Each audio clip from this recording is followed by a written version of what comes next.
sa Panginoon dahil biblical po siyang ginagawa ng ating Christian faith. Pero nais ko po para sa awareness ng lahat. Mahilan po tayong bubuksang salita ng Diyos kung saan po para malinaw tayo sa bagay na ito. At ang ating pong pag-aalaga sa mga bata is holistic. Lahat ng aspeto ng buhay ng isang bata, kailangan po aware ang mga magulang. Amen ba? Kasi pananagutan talaga ng magulang ang bawat mga anak. At hindi po sila dapat sa isang araw, kung hindi po sila natin naalagaan, natuluan, isang araw po, sila po ang heartaches ng mga magulang. At maraming magulang naging heartaches po ang mga anak. Kasi nga, lack of knowledge,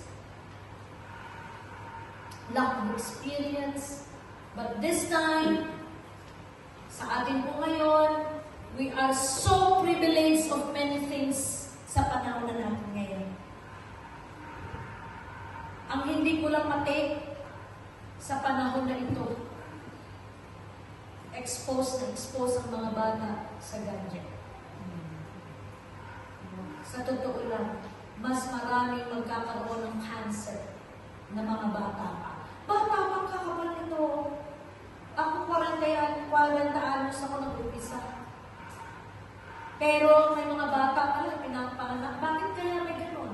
May problema na sa ganito. Because of their health. This is about love for the child. And when you love the child because you care for him, of course, ang mga magulang ng pinili mo.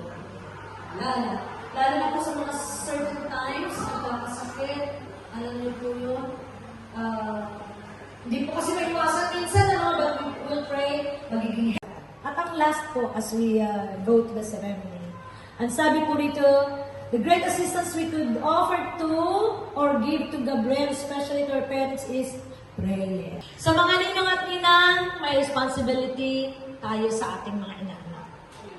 As we promise, hindi po sa mag-asawa lamang, kay Brother Dom at kay Sister Claire, pinapangako po. Pangalawang tanong, ninong at ninang,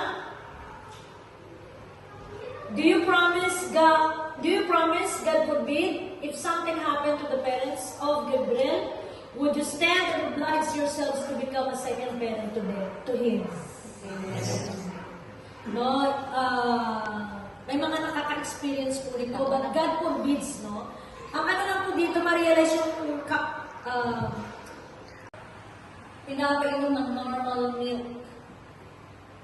Talagang, ang bata po laging may sakit sa tiyan. Sabi ko, sabihan mo yung amo mo, por favor, kasi naawa ako dun sa bata. Ayan yung amo mo. Hindi pa develop ang colon, ang stomach, ang isa na. Alam niyo po yun. So tayo mga magulang responsible kung paano po. May kasabihan, what you eat is who you are. Okay? May mga affected. I mean,